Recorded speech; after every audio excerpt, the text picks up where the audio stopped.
Saudara-saudara yang dikasihi Tuhan, selamat pagi, selamat bertemu kembali.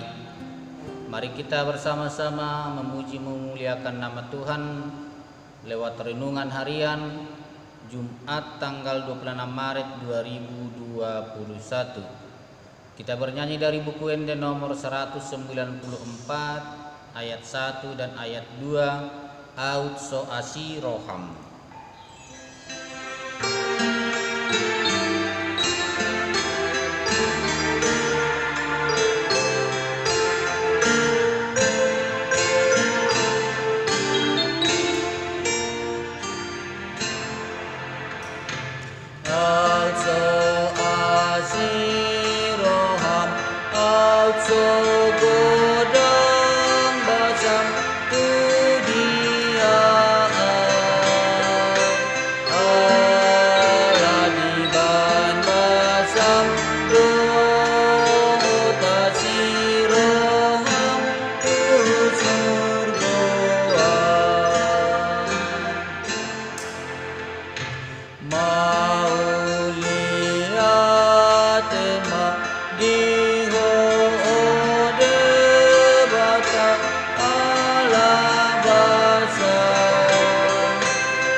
Kita berdoa.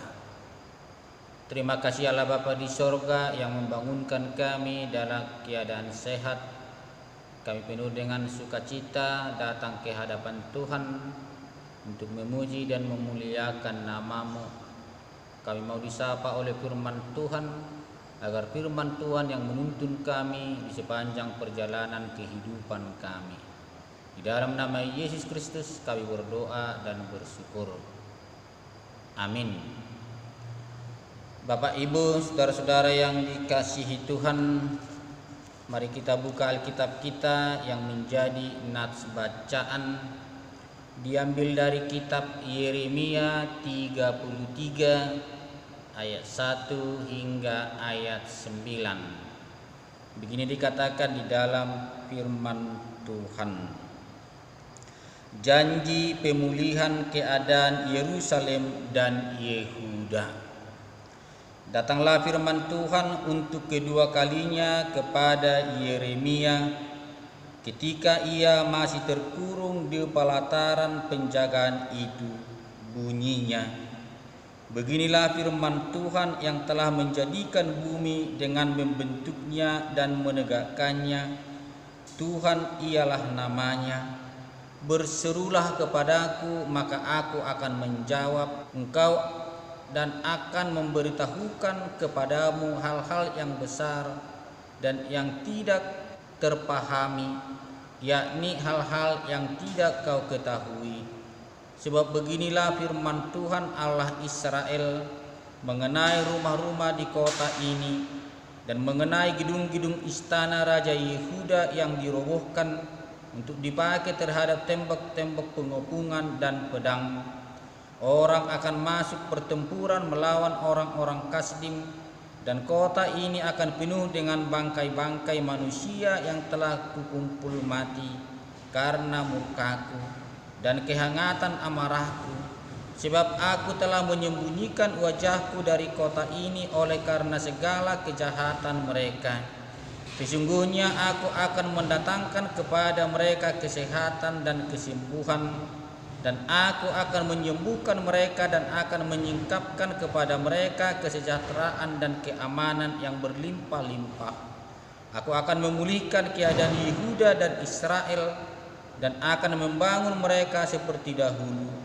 Aku akan mentahirkan mereka dari segala kesalahan yang mereka lakukan dengan berdosa terhadap aku. Dan aku akan mengampuni segala kesalahan yang mereka lakukan dengan berdosa dan dengan memberontak terhadap aku. Dan kota ini akan menjadi pokok kegirangan, ternama, terpuji dan terhormat bagiku di depan segala bangsa di bumi, yang telah mendengar tentang segala kebajikan yang kulakukan kepadanya. Mereka akan terkejut dan gemetar karena segala kebajikan dan segala kesejahteraan yang kulakukan kepadanya. Demikian firman Tuhan. Berbahagialah orang mendengar akan firman Tuhan serta memeliharanya di dalam hatinya. Amin. Bapak Ibu saudara-saudara yang dikasihi Tuhan, yang menjadi nats renungan kita diambil dari kitab Matius 5 ayat 7. Berbahagialah orang yang murah hatinya, karena mereka akan beroleh kemurahan. Mertua mana asiroha aisi asiado nasida. Bapak Ibu saudara-saudara yang dikasihi Tuhan, setiap orang ingin berbahagia. Ukuran kebahagiaan tidaklah sama bagi semua orang, dan ada banyak hal yang membuat kita berbahagia.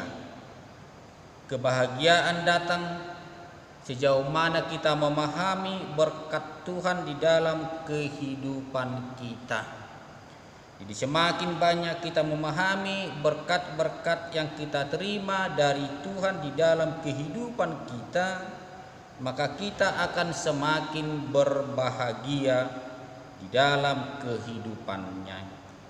Dalam nats ini dikatakan berbahagialah. Siapa yang harus berbahagia? Yaitu orang yang murah hatinya. Kenapa orang yang murah hatinya harus berbahagia? Berbahagialah karena seringkali orang yang bermurah hati terkadang kemurahannya tidak dianggap orang lain.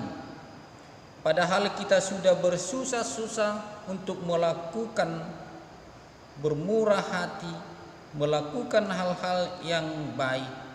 Tetapi kemurahan hati kita dianggap biasa-biasa saja. Terkadang orang yang bermurah hati merasa kecewa, kesal, karena kemurahannya seakan-akan tidak ada arti dan tidak ada manfaat, sehingga tidak dihargai. Tetapi kita sebagai orang yang bermurah hati, jangan pernah kecewa. Tidak ada kemurahan hati yang sia-sia. Semua perbuatan baik ada harganya di mata Tuhan. Berbahagialah orang yang murah hatinya, karena mereka akan memperoleh kemurahan. Jadi kemurahan hati kita tidak sia-sia, tetapi ada upah, ada imbalan yang kita terima dari Tuhan, yaitu kemurahan. Kemurahan hati kita akan dibalas dengan kemurahan daripada Tuhan kita. Tujuan kita bukanlah untuk memperoleh kemurahan, tetapi sudah seharusnya kita bermurah hati, karena Tuhan sudah lebih dahulu bermurah hati kepada kita. Kemurahan hati kita adalah bagian dari pengenalan kita akan kemurahan Tuhan yang kita terima di dalam kehidupan ini. Kemurahan hati itu harus menjadi bagian dari kehidupan setiap orang percaya. Berbahagialah orang yang murah hatinya, karena mereka akan memperoleh kemurahan. Amin. Kita bernyanyi dari buku Wende nomor 183 ayat 1 dan ayat 3. Naju Pangau.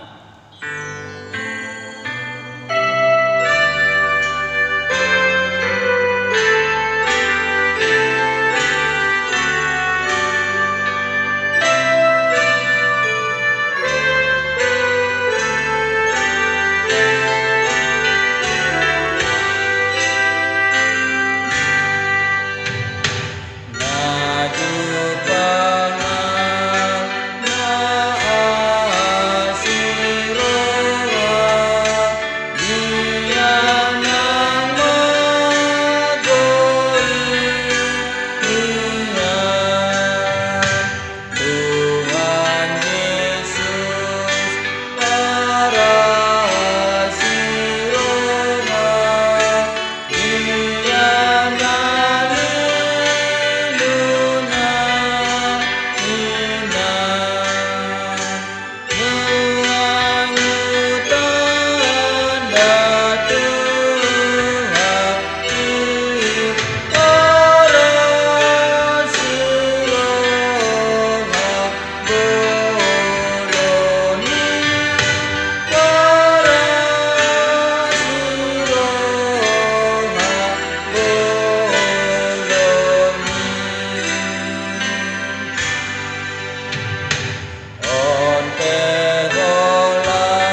Kita berdoa. Terima kasih ya Allah Bapa di sorga yang senantiasa bermurah hati di dalam kehidupan kami. Tuhan ajar kami supaya kami juga selalu bermurah hati kepada siapapun di dalam kehidupan kami, agar saudara-saudara kami boleh merasakan kemurahan yang daripada Tuhan. Berkati kami sepanjang hari ini dalam setiap kegiatan kami. Tuntun kami melakukan yang baik yang sesuai dengan kehendak Tuhan. Berkati kami, berkati keluarga, anak-anak kami, orang tua kami, dan juga sanak saudara kami, agar kami semua senantiasa bersuka cita hanya di dalam Tuhan. Di dalam nama Yesus Kristus kami berdoa dan bersyukur.